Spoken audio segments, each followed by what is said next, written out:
2025-এর 1 জানুয়ারি আমরা রয়েছি এই মুহূর্তে উত্তরপাড়া শিশু উদ্যানে।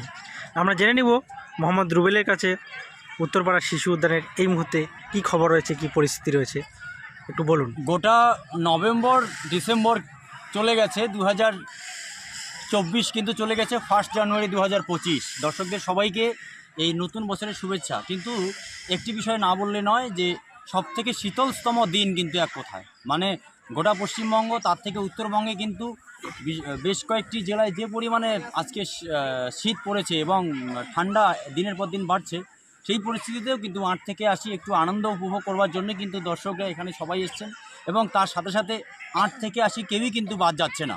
সার্বিকভাবে আমি ক্যামেরাম্যানকে অনুরোধ করব যে সেই ছবি তুলে ধরতে।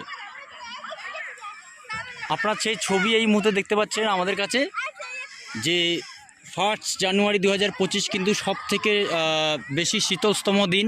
এখানে কিন্তু সবাই সবার মতন করে ঘুরছে, কেউ দুলছে, বিভিন্ন ধরনের মানুষজনকে আমরা দেখতে পাচ্ছি। সেই ছবি কিন্তু আপনারা সরাসরি আমার ক্যামেরার মাধ্যমে দেখতে পাচ্ছেন। আমি ক্যামেরাম্যানকে অনুরোধ করব সুন্দরভাবে সেই ছবি তুলে ধরতে।